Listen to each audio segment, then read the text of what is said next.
All right, well, I'm glad you got a stretch break in. We'll move on now to consider the morality of clothing, morality that is being communicated by your clothes, what we do or do not do with clothing, either towards ourselves or towards others, includes a moral layer of understanding. So in Deuteronomy 10, there's a passage about the fear of the Lord, again, fear in the sense of awe, A-W-E. We hear in 17 and 18, "For the Lord your God is God of gods and Lord of lords, the great God, mighty and awesome, who is not partial and takes no bribe, who executes justice for the orphan and the widow, and who loves the strangers," that's also foreigners in some translations, "providing them food and clothing." So what we're getting at as we think about the morality of clothing is that it is in God's very nature to care for all of us, to give clothing and food, specifically with the orphan and widow language. That's the least of these in first century time. So it's in God's nature to care and clothe us all. So if we want to, again, borrow Keenan's language of a moral imperative, there's a moral imperative for us to be conscious about clothing today. Where do you buy it? Where does it come from?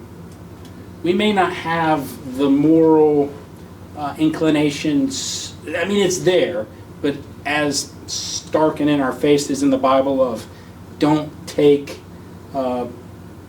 someone's only cloak, right? To say don't steal or don't take someone's clothes would mean a lot more in the Bible than today. Like if someone took a piece of my clothing today, I wouldn't feel so affronted, right? It'd be like, oh, that's a bummer, but again, I can go replace it.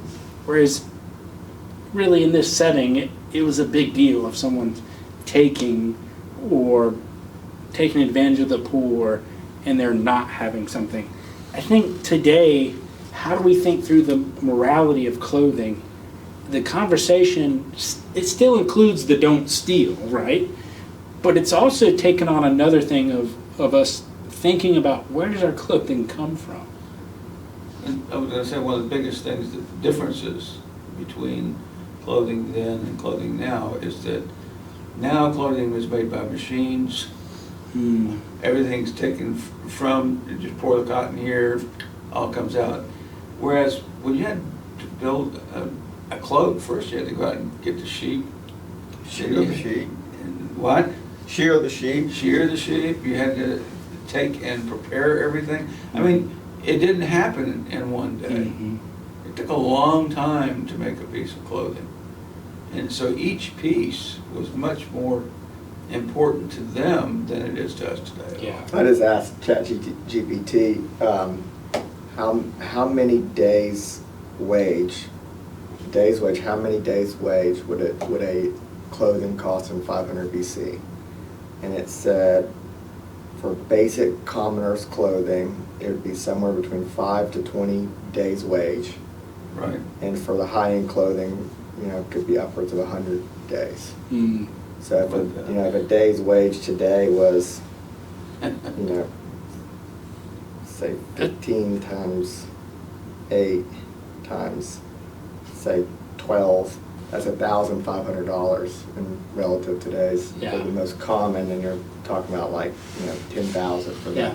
that. And there are still some places of our world today. I'm thinking of Guatemala, having been down there on our mission trip, where there's co-ops where some of these women, that is still a skill they're learning to be able to provide for their families, and they still take, to make something red, they're using cinnamon, and to make something blue, they're picking this flower. To make something dark blue, they're picking this flower at midnight, and they're using this, and they're still doing the cotton and stringing it, and they're putting in the hours in the loom.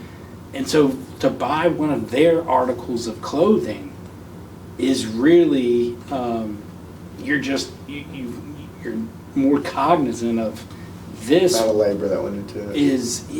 This is special. This.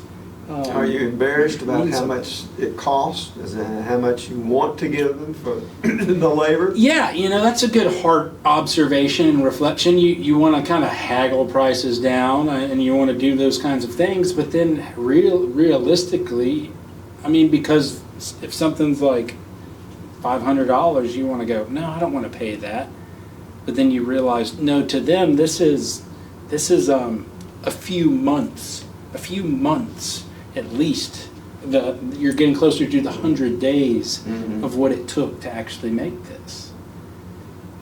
And so that's just to say, like, some conversations have arisen today about being mindful of where does your clothing come from.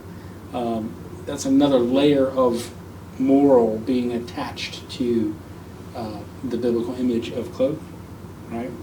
Some people are like, I don't shop there because I know how that clothing has been produced, or the conditions in which so and so. Sweatshops. Yeah, sweatshops, exactly.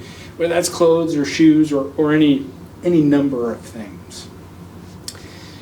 Now, as we continue to think about morality of clothing, there's also clothing in the Bible is used for deceit. It's also a common thread throughout the Bible. Thank you for some chuckles. The Bible warns, for example, of wolves in sheep's clothing, doesn't it? What does that mean in Matthew 7:15? Well, there's numerous examples. Probably the most, I would put forth that it's probably the most popular or familiar to people. Jacob, when he wears Esau's clothing to steal his brother's blessing from his dad. He puts on Esau's hunter vest, kind of, I don't know what I've always pictured in my mind, like some kind of coat made out of, a pelt. And then he obviously puts hair and stuff on his arms to deceive his dad, right? And that's just one example. There's other examples of the men of Gibeon put on worn out clothing to pretend that they have traveled some long way and they want to secure a treaty with Israel in Judges 9:5 and 9:13.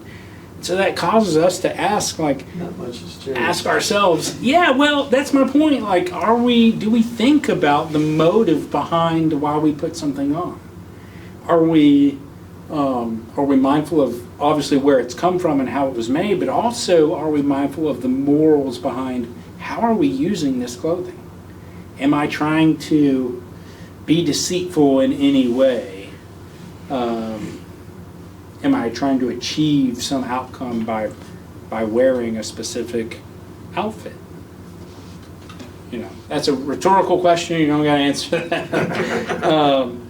So we'll keep pressing on. So we've kind of touched on this a little bit, but in the Old Testament, right, you had the ceremonial law. Again, priestly clothing needed to be made of only one material.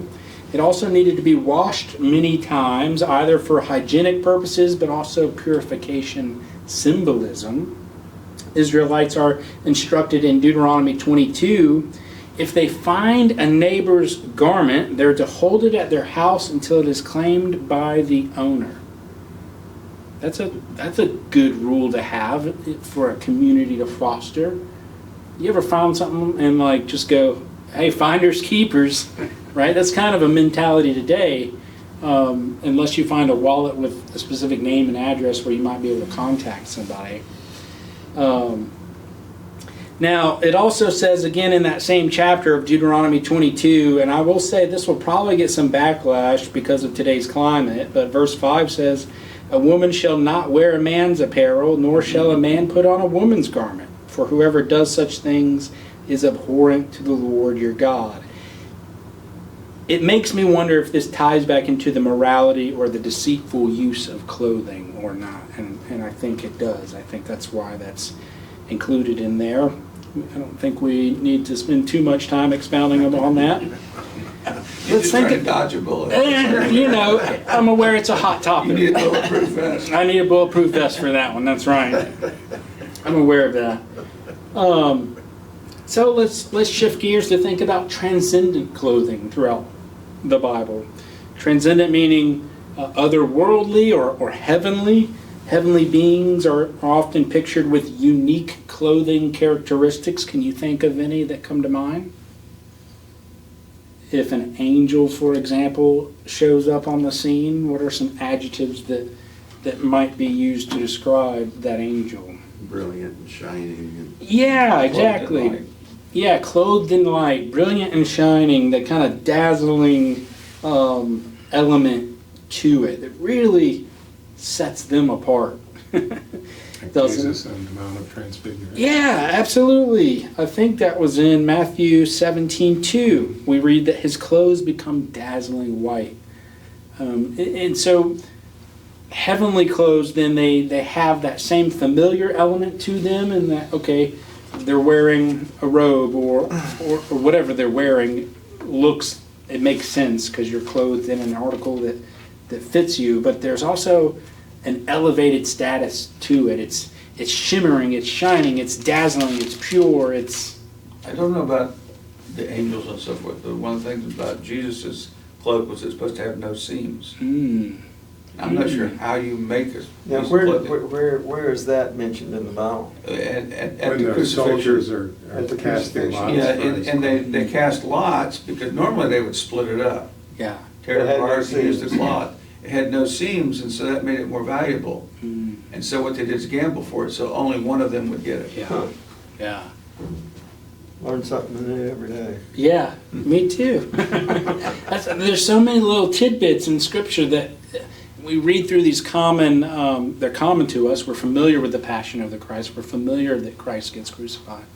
But how many times do we read over these details that are trying to communicate something to us? How are we doing on This time, is by the actually way? good. So Few more the Ezekiel one, Mhm.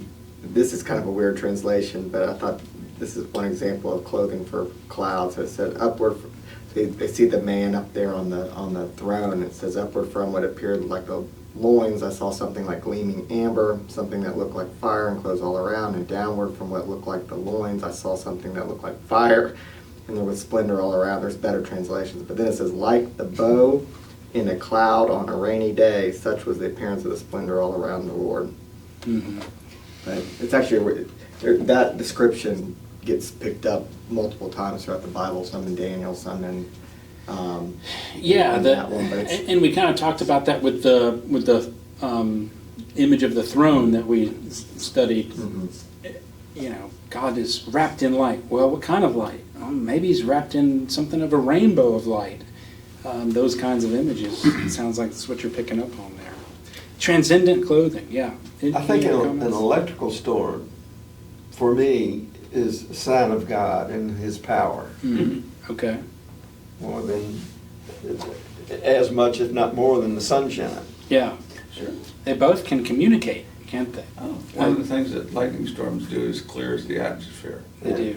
You get this ionization that's there when the lightning storms come through, all of a sudden, Cleans the everything air. is as clear as could be. It's Yeah. wonderful. Yeah. So we mentioned Jesus' transfiguration. Let's look a little bit more at Jesus and his clothing from his earthly incarnation. Jesus is birthed, and he's naked, right? He's lowly. He's humble. He's vulnerable, as all babies are. But then he's wrapped in swaddling clothes, a sign of God's provision, a sign of care. We know that during his ministry, a woman suffering from long-time blood disease reaches out to do what? Do you recall? Touch his cloak. Yeah, to just touch his garment, his cloak. And you find that in Matthew, Mark, and Luke Gospels. And then as mentioned earlier, in Jesus' passion, it depicts him being stripped of his clothing, kind of mockingly donned this royal robe. And then we also see the plunder of Jesus' clothes after he's stripped, and they're casting lots and saying who's going to get his clothing. So we see all of that in Jesus. Additionally, we see burial clothes. He's wrapped for the tomb. And then we also see this kind of transcendent clothing we touched on last week in Revelation 1:13, those descriptions of what does a glorified Jesus look like. A lot of that is in Revelation. So as I'm kind of nearing the second half, the end of this second half of this lesson, I really thought it was neat what the Dictionary of Biblical Imagery does, the way it closed out this article. It does two things. First, it kind of walked through salvation's history from kind of the beginning to the end through clothing and how that is told. And then it kind of ends with picking up on all of these motifs through the story of Joseph. And so I want to share both of those. First, thinking about salvation history, right? You know what I mean when I say that? Like, beginning, human beings are made, we're naked, and that is the one moment that it was not shameful. And then we fall and we realize their nakedness, and shame is there. And clothing becomes part of the conversation. Before God makes clothes, what did they try to do? Cover themselves with leaves. Right. They try to make their own clothing, if you will, something that will protect them, something that will cover them. And it's inadequate, isn't it? What does that tell us about salvation as we think through that lens? If we try to do something for ourselves to cover our own shame, our own efforts are inadequate. Don't we need God to come to us and say, by my grace, I'm going to supply you with something that meets your need? I think so. I think it follows that same line of thought. And so you proceed through the Bible from that Genesis moment. Clothing becomes an image of both sinfulness and redemption. The wicked are described in Psalm 73:6 as those whose violence covers them like a garment. Or when the priestly class became so defiled, the prophet Jeremiah describes them as so defiled with blood that none could touch their garments. That's Lamentations 4:14. And then it's interesting timing.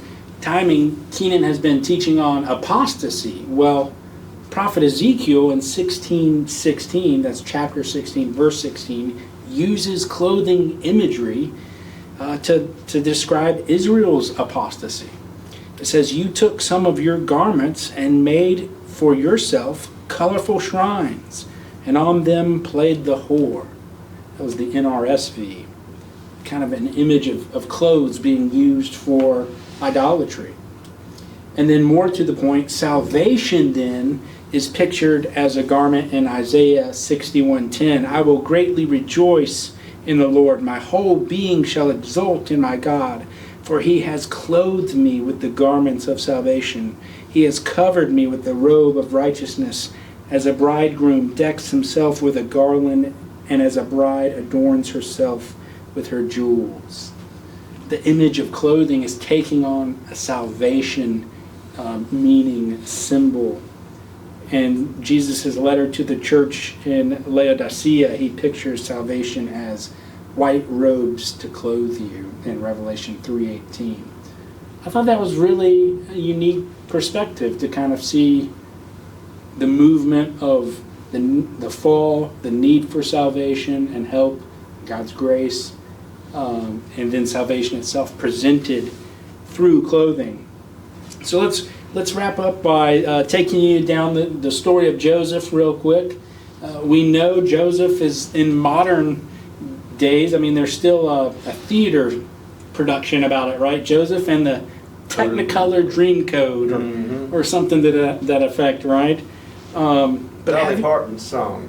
Yeah, she has a coat of many colors, which is an homage to her mom making her a coat of many colors out of the rags that they had at that point in her life. Have you ever noticed the clothing being present at these pivotal moments all throughout Joseph's story? Besides just the fanciful robe, right, which is the beginning. He is, of course, known by that. He's given this special robe. And what does that robe do for Joseph? It exalts him. It changes his status. He becomes his the mind. favored child. Yeah, in his mind. And in his brother's mind, they're like, hey, you're not really exalted, pal. Who do you think you are? But he thinks very highly of himself. Jealous of the status over him, his brothers do what? Throw him in the strip of his robe. Take his Yes, clothes out. yeah, they strip him. So there again we have that motif of well, you think you're high, buddy, I'm gonna make you low. We're gonna humble you, we're gonna strip you of your clothing, and we're gonna leave you for dead in those pits. And that's really an introduction to kind of a life of suffering. Right? When you're stripped of clothing, when you're made low, that's really what that's communicating there. Now his oldest brother Reuben returns to the pit where they threw him, and what does he do? Do you recall? What did Reuben do to his own clothes? Say it. Stripped it. Yeah, he rends his own clothes. Reuben tears his clothes because he believes that they actually killed his brother. He wasn't a big fan of the plan to begin with. He said, why don't we just do something else with him? But it was all the other brothers that wanted to kill him. And so we see that kind of, that grief, that contrition, that woe is me, I kind of regret all of this in Reuben tearing his own clothes. And Jacob does the same thing when he hears about the event too. When he gets the Yeah. blood. He tears his clothes. Yeah, exactly. And then the rest of the brothers use what? Use his robe deceitfully. It's a use of deceit. They cover it in blood. They come to the father and say, hey, look, your son Joseph is dead. Just as we mentioned, that motif of deceit. Well, there it is in this one. He gets down to enslavement, and he's working for Potiphar's house. And what happens there? Do you recall? He runs out and the lady keeps his coat. Says, Yeah. You see her morals. Her morals are on display. She is, she's interested in Joseph, and her morals are unfaithful. Joseph is trying to remain faithful. He's not trying, he does. And in his efforts to flee from her, she's left holding his cloak. And so you see the morality of clothing at play. Goes on because she uses that to her deceitfulness and enacts her plan, and Joseph is imprisoned. He's imprisoned and puts on prison clothes. Thank you, Malcolm. And as we've already touched on, wow, how kind of defeating is that to have to wear clothes where you're just so dehumanized and have no value. And then upon his release from prison, we have, do you recall what happens when he's released? He gets like all the rich, wealthy leader clothes put on him, and Yeah. cloak. And He all that. shaves and his clothes change. He gets upgraded to the clothes of the king, doesn't he? Garments of fine linen. And then finally, we see that as well. Now that he is promoted, he's kind of number 2 in all of Egypt, and the big reveal is happening with his brothers. Do you recall what happens there? He gifts them with clothes. He gives them each garments of fine linen. They each get one set, except for Benjamin. Benjamin gets 5 sets. Wow. And silver. So you see that motif of clothing as a gift coming through there. So I'll just give my closing summary statement. Dare I say that the biblical image of clothing is a multi-layered image. It's one with many pieces and accessories to it. It's an image that communicates so many things as we read throughout the Bible. Maybe by studying this image, we will give greater thought to our own clothing, of course.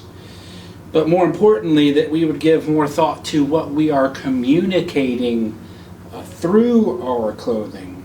Both our morals and our deceit are communicated through our clothing and what we wear and how we use our clothes. Thus, we thank God for his great provision, remembering that clothes were first an outcome of God's provision for mankind. Having been wrapped in the grace of God by the one wrapped in light, we rend not our clothes, but we rend our hearts, and we turn back to God. We turn our hearts to God, knowing that transcendent clothing awaits us who, in humility and in faith, reach out to touch the hem of Jesus in faith, right? Putting your faith in Jesus. Knowing and trusting that Jesus alone has that power to heal us and save us and clothe us with his righteousness.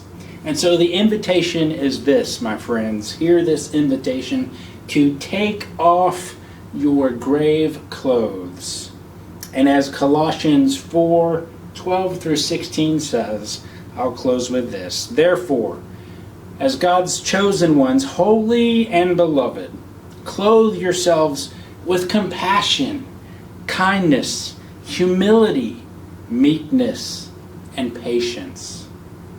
Bear with one another, and if anyone has a complaint against another, forgive each other just as the Lord has forgiven you, so you also must forgive. Above all, clothe yourselves with love, which binds everything together in perfect harmony. And let the peace of Christ rule in your hearts, to which indeed you were called in one body, and be thankful. In the name of the Father, the Son, and the Holy Spirit. Amen. Thank you, and go in peace to love and serve the Lord. Have a great day.